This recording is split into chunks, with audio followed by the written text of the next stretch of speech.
अस्सलाम वालेकुम। आप देख रहे हैं उम्मे हाज़िर क्रिएशन चैनल और मैं हूँ उम्मे हाज़िर। हज़रत ईसा अलैहिस्सलाम का वाक़या आपके साथ पहली किस्त में आपके साथ शेयर कर चुकी हूँ, जिसमें हज़रत ईसा अलैहिस्सलाम की पैदाइश तक के वाक़यात का ज़िक्र किया गया था। इस किस्त में मैं आपके साथ हज़रत ईसा अलैहिस्सलाम की जवानी के वाक़यात शेयर करूँगी, जिसमें जब उन्होंने बनी इसराइल के साथ तौरा की तालीमात का असल मकसद तल पैगाम की वजाहत करनी शुरू की, तो बनी इसराइल के रब्बी उनके मुखालिफ हो गए और उनके ख़िलाफ़ मुख्तलिफ़ साजिशें करनी शुरू कर दी। हज़रत ईसा अलैहिस्सलाम की कहानी के इस हिस्से में आपके साथ आगे के वाक़यात शेयर करूँगी। तो शुरू करते हैं। बिस्मिल्लाहिर्रहमानिर्रहीम। अल्लाह ने आदम, नूह, इब्राहीम के ख़ानदान और इमरान के ख़ानदान को चुनकर तमाम जहानों पर फजीलत दी थी। ये ऐसी नस्ल थी जिसके अफराद नेकी और इखलास में एक दूसरे से मिलते जुलते थे, और अल्लाह हर एक की बात सुनने वाला और हर चीज़ का इल्म रखता है। चुनाचे अल्लाह के दुआ सुनने का वो वाक़या याद करो जब इमरान की बीवी ने कहा था कि या रब, मैंने नज़र मानी है कि मेरे पेट में जो बच्चा है मैं उसे हर काम से आज़ाद करके तेरे लिए वक्फ करूँगी।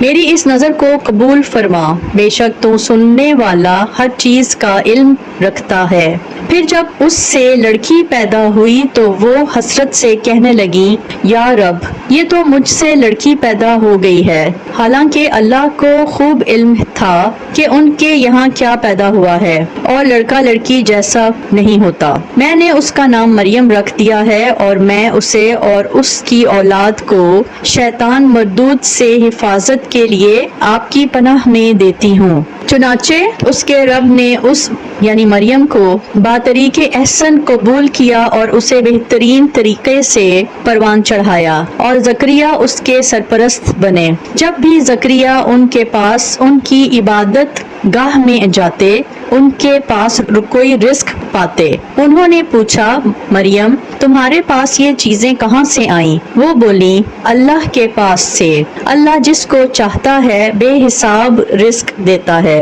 इस मौका पर ज़करिया ने अपने रब से दुआ की, कहने लगे, या रब, मुझे खास अपने पास से पाकीज़ा औलाद अता फरमा दे, बेशक तू दुआ का सुनने वाला है। चुनाचे एक दिन जब ज़करिया इबादत गाह में खड़े नमाज पढ़ रहे थे, फरिश्तों ने उन्हें आवाज दी कि अल्लाह आपको यहया की पैदाइश की खुशखबरी देता है, जो इस शान से पैदा होंगे कि अल्लाह के एक कलमे की तस्दीक करेंगे, लोगों के पेशवा होंगे, अपने आप को नफसानी ख्वाहिशात से मुकम्मल तौर पर रोके हुए होंगे, और नबी होंगे और उनका शुमार रास्त बाजों में होगा। ज़करिया ने कहा, या रब, मेरे यहाँ लड़का किस तरह पैदा होगा जबकि मुझे बुढ़ापा आ पहुँचा है और मेरी बीवी बांझ है? अल्लाह ने कहा, इसी तरह अल्लाह जो चाहता है करता है। उन्होंने कहा, परवरदिगार, मेरे लिए कोई निशानी मुकर्रर कर दीजिए। अल्लाह ने कहा, तुम्हारी निशानी ये होगी कि तुम 3 दिन तक इशारों के सिवा कोई बात नहीं कर सकोगे, और अपने रब का कसरत से जिक्र करते रहो, और ढले दिन के वक्त भी और सुबह सवेरे भी अल्लाह की तस्बीह किया करो।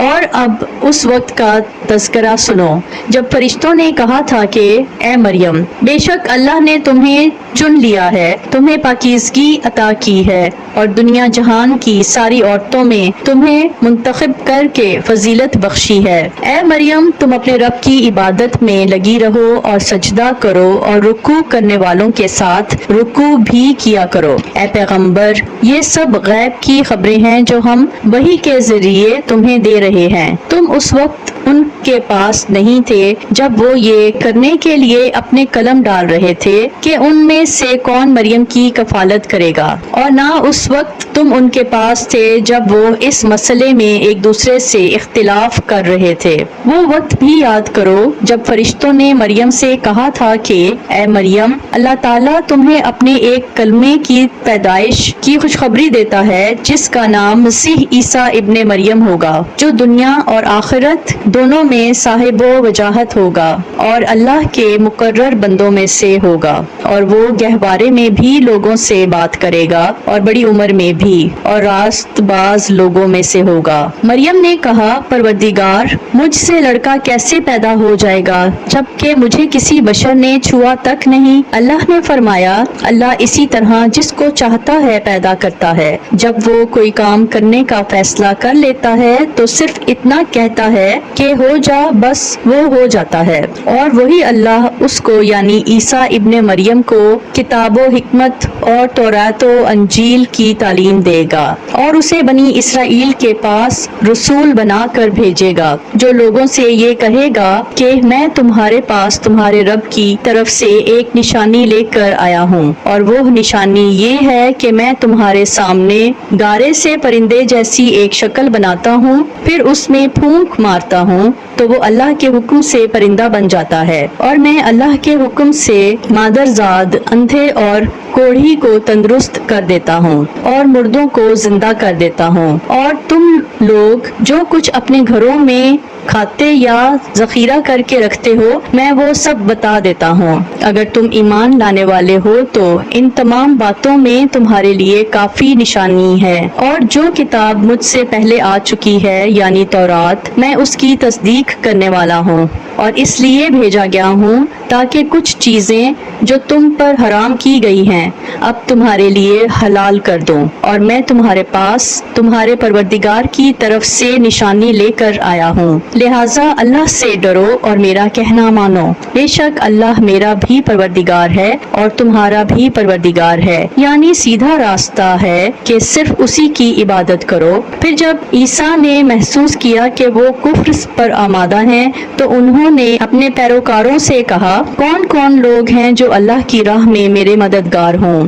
حواریوں نے کہا، ہم اللہ کے دین کے مددگار ہیں، ہم اللہ پر ایمان لا چکے ہیں اور آپ گواہ رہیے کہ ہم فرمانبردار ہیں۔ اے ہمارے رب، آپ نے جو کچھ نازل کیا ہے ہم اس پر ایمان لائے ہیں اور ہم نے رسول کی اتباع کی ہے، لہٰذا ہمیں ان لوگوں میں لکھ لیجئے جو حق کی گواہی دینے والے ہیں۔ پر ان کافروں نے عیسیٰ علیہ السلام کے خلاف خفیہ تدبیر کی اور اللہ نے بھی خفیہ تدبیر کی، اور اللہ سب سے بہتر تدبیر کرنے والا ہے۔ اس کی تدبیر اس وقت سامنے آئی جب اللہ نے کہا تھا کہ اے عیسیٰ، میں تمہیں صحیح سالم واپس لے لوں گا اور تمہیں اپنی طرف اٹھا لوں گا، اور جن لوگوں نے کفر اپنا لیا ہے ان کی ایذا سے تمہیں پاک کر دوں گا، اور جن لوگوں نے تمہاری اتباع کی ہے ان کو قیامت کے دن تک ان لوگوں پر غالب رکھوں گا جنہوں نے تمہارا انکار کیا ہے، پھر تم سب کو میرے پاس لوٹ کر آنا ہے،